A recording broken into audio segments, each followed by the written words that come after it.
এই সম্প্রদায়ের মধ্য থেকে মন্ত্রী হওয়া কঠিন কাজ, নিশ্চয়ই আপনারা অনুধাবন করেন। এটা তারা কি করে গেছেন, কি করে যাননি, এটা যখন আলোচনায় আমরা বসি তখন ঠিক মতো কিন্তু তাদের কি আমলে কি কাজ করেছেন আমরা অনুধাবনও করতে পারি না অনেক সময়।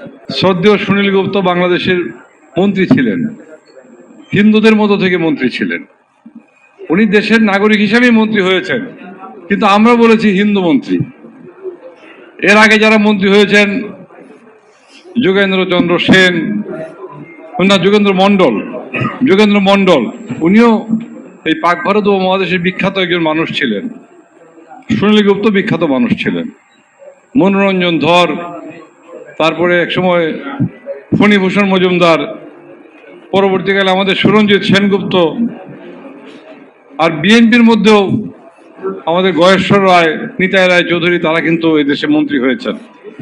কাজেই তারা সবাই আমাদের নমস্য।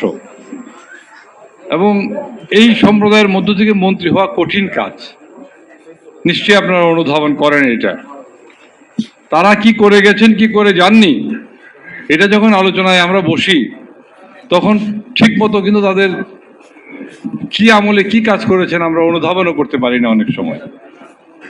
কত প্রতিকূলতার মধ্য দিয়ে তাদের কাজ করতে হয়েছে।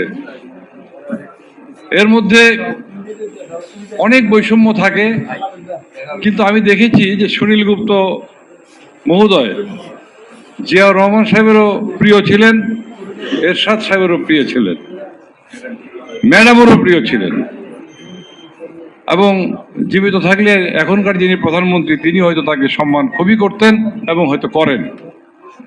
কাজেই আজকে আমি তার সম্বন্ধে বলবো, আমি তার সাথে রাজনীতি করি নাই। আমি তখন চাকরি করতাম, তার সাথে আমি চাকরি করেছি তার অধীনে। তিনি ভূমিমন্ত্রী ছিলেন, আমি তপন বাবু বা এখানে যারা চাকরি করেন তারা আমরা চাকরি করেছি, এবং আমরা খুব গর্বিত বোধ করেছি যে হ্যাঁ, এরকম একজন মন্ত্রী আছেন যার সাথে কাজ করা যায়। আমাদেরকে গালিগালাজ করেন নাই, খারাপ ব্যবহার করেন নাই, দেশের কাজ করেছেন, কাজ করাতে আমরা অনুপ্রেরণা পেয়েছি। আমরা এইটুকুই মনে করতে চাই, বাকিটা জানি না। তার যারা উত্তরাধিকারী, তার ছেলেরা আছেন, তার আমার ছেলের বউ আছেন একজন এখানে উপস্থিত, তাদেরকেও দেখেছি, তাদেরকে আমাদের ভালো লাগে এবং তারা আমাদের সাথে কাজ করেন। কিন্তু তাদেরও মূল্যায়ন কিন্তু হতে হবে। আমি মনে করি তারা সেই মূল্যায়নটা অর্জন করতে হবে। তারা অর্জন কিছু করেছেন, কিছু সামনে করবেন, এই প্রত্যাশা করি।